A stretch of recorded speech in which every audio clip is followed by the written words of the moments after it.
ఓం నమో వెంకటేశాయ. జ్యోతిషాత్నంకరం ఛానల్కి స్వాగతం. ఈ వీడియోలో ఒక జాతకంలో వ్యాపారంలో మోసపోవడము, అదేవిధంగా స్పెక్యులేషన్, గ్యాంబ్లింగ్, లాటరీస్ ఇలాంటి వాటిల్లో నష్టాలు లేదా లాభాలు, ధన నష్టాలు, అదేవిధంగా ఎటువంటి పరిస్థితుల్లో జాతకుడు ఇటువంటి ధన నష్టం కలిగినప్పుడు వాటిని తిరిగి రాబట్టుకోవచ్చు, అంటే నష్టద్రవ్యం యొక్క లాభం మళ్ళీ తిరిగి ఎలా మనం పొందొచ్చు, వాటిని సూచించే కాంబినేషన్స్ ఏంటి అనేది తెలుసుకుందాము.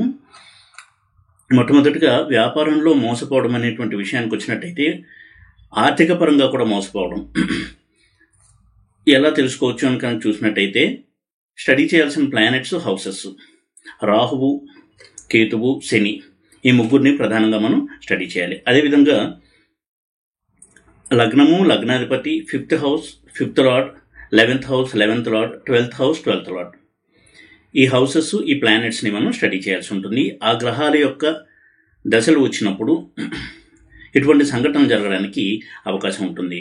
ముఖ్యంగా లగ్నాధిపతి కనుక వీక్గా ఉండి రాహువుతో కానీ, కేతువుతో కానీ, శనితో కానీ, వక్రించిన శనితో కానీ కలిసి ఇందాక చెప్పినటువంటి హౌసెస్లో ఉన్నప్పుడు ఇటువంటి వ్యాపార నష్టాలు రావడానికి అవకాశం ఉంటుంది. ఆర్థికపరమైనటువంటి ధన నష్టాలు రావడానికి అవకాశం ఉంటుంది. ఎందుకంటే రాహువు నమ్మించి మోసం చేసేటువంటి ప్లానెట్. లగ్నాధిపతి బలం తక్కువ ఉండి, లగ్నాధిపతి ఉదాహరణకి బుధుడయ్యి చంద్రుడింట్లో ఉండడము, నీచలో ఉండడము, అలా ఉండి వక్రించి ఉండడము, ఇటువంటి పరిస్థితుల్లో రాహుతో కనుక కలిసి ఉన్నట్టయితే వ్యాపార నష్టాలు ఎక్కువగా రావడానికి అవకాశం ఉంటుంది. ముఖ్యంగా బుధుడు వ్యాపార కారకుడు, బుద్ధికారకుడు, డెసిషన్ మేకింగ్ అంటే నిర్ణయాలు తీసుకునేటువంటి శక్తి ఇచ్చేటువంటి గ్రహం బుధుడు. ఇటువంటి బుధుడు కనుక రాహువు, కేతువు, శని ఇటువంటి ప్లానెట్స్తో కలిసి పాడైనట్టయితే వ్యాపారంలో మోసపోవడానికి అవకాశం ఎక్కువగా ఉంటుంది. తనవారే అనుకున్నటువంటి మనుషులే తనని మోసం చేసి ధన నష్టాన్ని కలిగించేటువంటి అవకాశం ఎక్కువగా ఉంటుంది. బుధుడే కాకుండా లగ్నాధిపతి కనుక ఇటువంటి పరిస్థితుల్లో ఉన్నప్పుడు ఇలాంటి నష్టాలు జరగడానికి అవకాశం ఎక్కువగా ఉంటుంది. ఆ గ్రహాల యొక్క దశ వచ్చినప్పుడు మనం కొంత స్టడీ చేసి జాగ్రత్తలు పాటిస్తూ ఎవరిని నమ్మకుండా, ముఖ్యంగా డబ్బు విషయంలో వ్యాపార భాగస్వాములను కూడా నమ్మకుండా ఉండడం అనేది కొంతవరకు నష్ట తీవ్రతని ఎదుర్కోవడానికి ఒక రెమెడీగా కూడా మనం పాటించాల్సి ఉంటుంది. రాహు చంద్ర కాంబినేషను, రాహు గురు, రాహు శుక్ర ఈ కాంబినేషన్స్ అనేవి ఇటువంటి వ్యాపారంలో మోసపోయి ధన నష్టం కలగడానికి సూచించేటువంటి ఈ కాంబినేషన్స్. మనకారకుడైన చంద్రుడు ఎప్పుడు కూడా చాలా ఈజీగా ఇన్ఫ్లుయెన్స్ అవుతాడు వేరే గ్రహాలతో కలిసినప్పుడు. అటువంటి సందర్భంలో చంద్రుడు కనుక రాహుతో కలిసి ఉన్నట్టయితే ఇతరులను ఎక్కువగా నమ్మి వాళ్ళ మీద ఎమోషనల్ డిపెండెన్సీ అనేది పెట్టుకుని మోసపోవడం అనేది జరుగుతుంది. ఎమోషనల్గా కూడా చాలా ఎక్కువగా కనెక్ట్ అయిపోయి ఆ వ్యక్తి చేతిలో మోసపోవడం అనేది జరుగుతుంది. శుక్రుడు కూడా విపరీతమైనటువంటి ఒక వ్యాపార విస్తరణ కాంక్షతో అవతల వ్యక్తిని నమ్మి డబ్బు పెట్టుబడిగా పెట్టడము, వాళ్ళు ఈ జాతకుడిని మోసం చేయడము, ఇటువంటి పరిస్థితులు కలగడానికి అవకాశం ఉంటుంది. అలాగే గురువు కూడా ధనకారకుడు కాబట్టి గురు రాహువుల కంజంక్షన్ సాధారణంగా కలయిక గురుచండాల యోగంతో పిలువబడుతూ ఉంటుంది. అది మంచి యోగాన్ని, శుభ ఫలితాన్ని ఇచ్చే కలయిక అయినప్పటికీ కూడా గురువే మ్యాలిఫిక్గా ఉండి, ఉదాహరణకి కర్కాటక లగ్నానికి, మకర లగ్నానికి, వృషభ లగ్నానికి ఇటువంటి లగ్నాన్ని గురువు ఎక్కువ పాపగ్రహంగా ఉంటాడు కాబట్టి అటువంటి సందర్భంలో రాహుతో కలిసి నెగిటివ్ కాంబినేషన్స్లో ఉన్నప్పుడు వ్యాపారంలో మోసపోవడానికి అవకాశం ఎక్కువగా ఉంటుంది. అదేవిధంగా రవి రాహు కలయిక లగ్నంలో 5th హౌస్లో, 9th హౌస్లో ఇలా కనుక జరిగినట్టయితే హెవీ లాసెస్ అనేవి ఉంటాయి. భారీ నష్టాన్ని కూడా చవి చూడాల్సి ఉంటుంది. అంటే వీరి యొక్క కాంక్ష, గ్రీడ్ అనేది ఎక్కువగా ఉంటుంది. తాను చాలా ఉన్నత స్థాయిలో తన వ్యాపారాన్ని పెంచాలి అనే ఉద్దేశంతో వ్యాపార భాగస్వామితో కలిసి వ్యాపారం స్టార్ట్ చేసినప్పటికీ కూడా వారి చేతిలో మోసానికి గురవడం అనేది జరగడానికి అవకాశం ఎక్కువగా ఉంటుంది. ముఖ్యంగా దుస్థానాల పాత్రను మనం ఇక్కడ పరిశీలించాలి. 6, 8, 12 హౌసెస్, వాటి యొక్క అధిపతులు 6th lord, 8th lord, 12th lord ఎలా కనెక్ట్ అయి ఉన్నారు, ఇందాక చెప్పినటువంటి హౌసెస్, అలాగే ఆ అధిపతులు ఆ గ్రహాలతో, ఇవి మనం స్టడీ చేయాల్సి ఉంటుంది. అదేవిధంగా పంచమాధిపతి, భాగ్యాధిపతి, లాభాధిపతి 11th లార్డ్ వీరు కనుక 12th హౌస్లో ఉండి వీక్గా కనుక ఉన్నట్టయితే అప్పుడు కూడా ధన నష్టం ఎక్కువగా జరగడానికి అవకాశం ఉంటుంది. వక్రించినటువంటి ఈ గ్రహాలు కనుక అలాంటి పరిస్థితులు ఉంటే దాని తీవ్రత కూడా ఎక్కువగా ఉండేటువంటి అవకాశం ఉంటుంది. కాబట్టి ఇప్పుడు రాహువు, కేతువు, శని ఇలాంటి ప్లానెట్స్, సాఫ్ట్ ప్లానెట్స్ అయినటువంటి బుధుడు, చంద్రుడు, శుక్రుడు ఇటువంటి గ్రహాలతో కలిసినప్పుడు మనం దాన్ని కొంత నిశ్చితంగా పరిశీలన చేయాల్సి ఉంటుంది. సెకండ్ హౌస్ ఉదాహరణకు తీసుకున్నట్టయితే సెకండ్ హౌస్ అనేది సేవింగ్స్ని సూచించేటువంటి స్థానం. సెకండ్ హౌస్ కనుక పాడైనట్టయితే కేతువు, రాహువు ఇటువంటి గ్రహాలు సెకండ్ హౌస్లో ఉండి సెకండ్ లార్డ్ ధనాధిపతి వీక్గా ఉండడము, నీచలో ఉండడము, వక్రించి ఉండడము ఇలా కనుక జరిగినట్టయితే ఊహించని సడన్ లాసెస్, ధన నష్టాలు జరగడానికి అవకాశం ఎక్కువగా ఉంటుంది. రాహువు, కేతు ఎప్పుడు కూడా చాలా సడన్గా ఆకస్మికంగా ఆ పరిణామాన్ని తీసుకొస్తారు. కాబట్టి ఆకస్మిక ధన నష్టం జరగడానికి అవకాశం ఎక్కువగా ఉంటుంది. గురువు నైసర్గిక శుభగ్రహం అయినప్పటికీ కూడా పాజిటివ్గా కనుక లేకపోతే అటువంటి గురువు మ్యాలిఫిక్ అయ్యి అంటే పాపగ్రహం అయ్యి వ్యాపారానికి సంబంధించినటువంటి ప్లానెట్స్ హౌసెస్తో రిలేషన్లో ఉన్నట్టయితే అది కూడా వ్యాపారంలో మోసపోవడము, ధన నష్టాన్ని చవిచూడడము ఇటువంటి పరిణామాన్ని కలిగించేటువంటి అవకాశం ఉంటుంది. అదేవిధంగా కుజుడు గురించి కూడా ప్రత్యేకంగా చెప్పుకోవాలి. కుజుడు చాలా ఇంపల్సివ్ ప్లానెట్.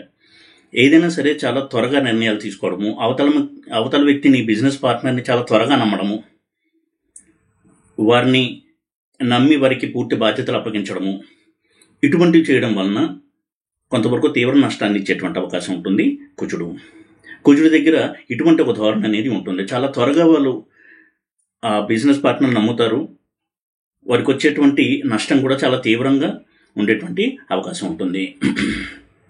ముఖ్యంగా వారు అవతల మనిషిని నమ్మడము, వారు కూడా ఓవర్ కాన్ఫిడెన్స్తో బిజినెస్లో పెట్టుబడులు పెట్టడము ఇలాంటి చర్యల వలన ఎక్కువగా నష్టాలు ఉండేటువంటి అవకాశం ఉంటుంది.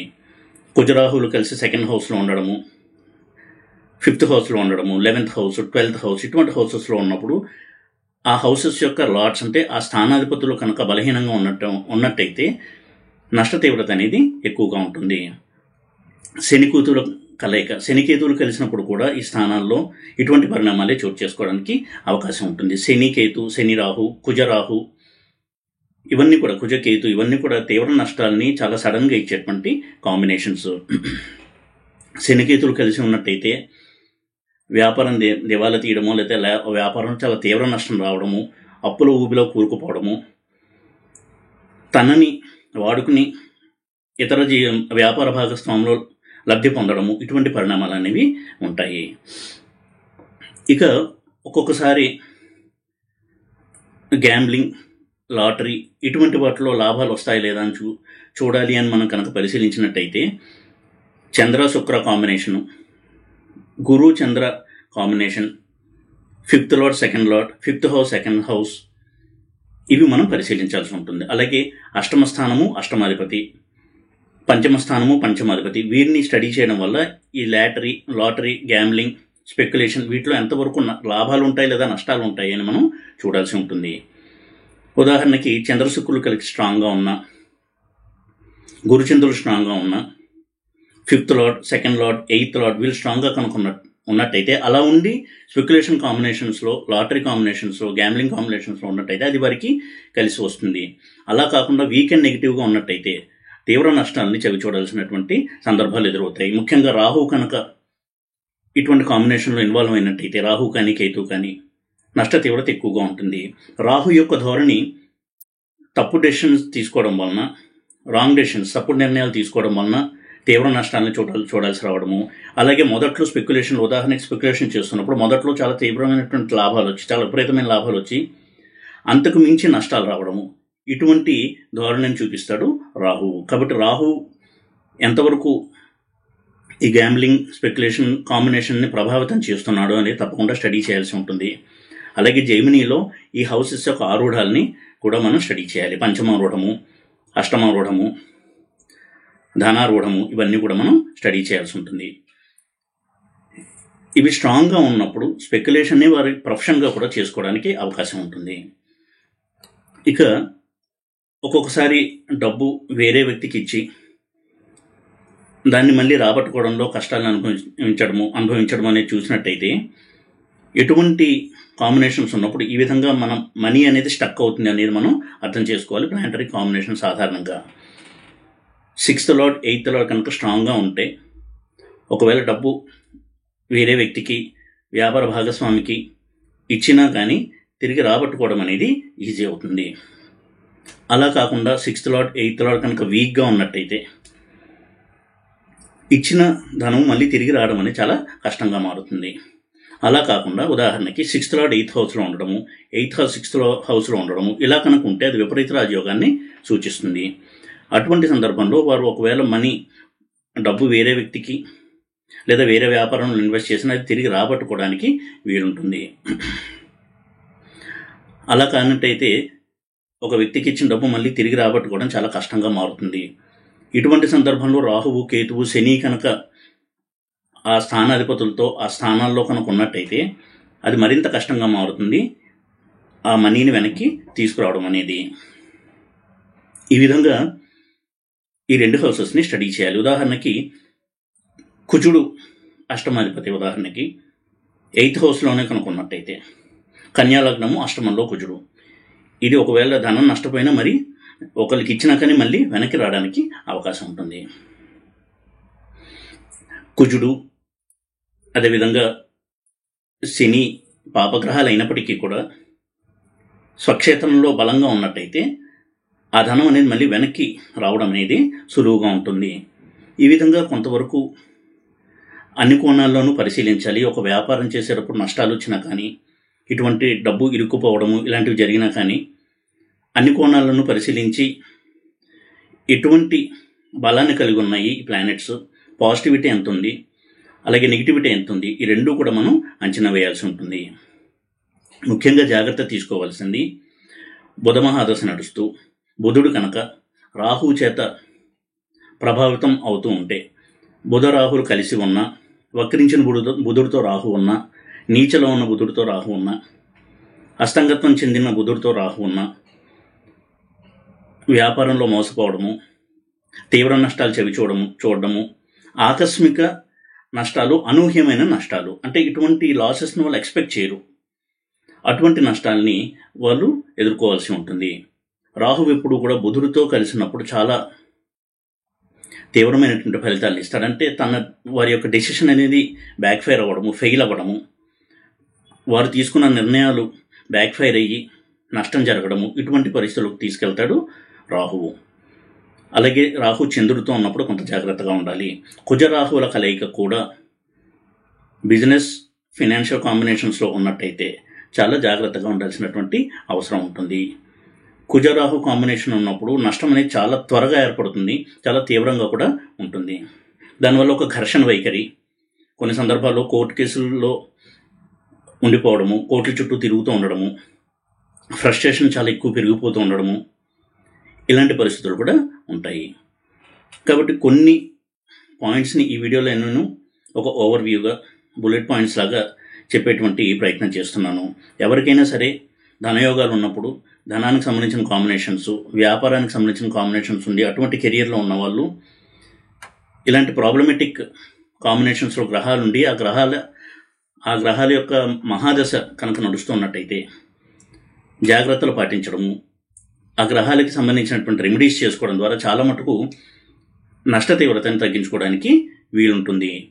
ఈ విధంగా ఎప్పుడూ కూడా పరాశర అలాగే జైమిని 2 పద్ధతుల్లోనే అనలైజ్ చేసి ముందుగానే ఒకవేళ ప్రాబ్లం రాబోతుంది అని పసిగట్టినట్టయితే వ్యాపారంలో నిర్ణయాలు తీసుకోవడంలో జాగ్రత్తలు వహించడము, ఎవరిని నమ్మి డబ్బు ఇవ్వకుండా ఉండడము, అగ్రిమెంట్స్ మీద సైన్ చేసే విషయంలో జాగ్రత్తగా ఉండడము, ఇలాంటివి పాటించడం వలన రాబోయే ప్రమాదాన్ని ముందుగానే పసిగట్టి నివారించడానికి వీలవుతుంది ఇటువంటి ఆస్ట్రాలజికల్ అనాలిసిస్ అనేది చేయడం వలన. కాబట్టి కొన్ని పాయింట్స్ని ఈ వీడియోలో ఎక్స్ప్లెయిన్ చేసి వారి చార్ట్లో కనుక అటువంటి కాంబినేషన్స్లో గ్రహాలు ఉంటే తగిన జాగ్రత్తలు తీసుకుంటారు అనేటువంటి ఉద్దేశంతో ఈ వీడియో చేయడం జరిగింది. ఈ వీడియో కనుక మీకు నచ్చినట్టయితే లైక్ చేసి, షేర్ చేసి, సబ్స్క్రైబ్ చేయండి. ఓం నమో వెంకటేశాయ.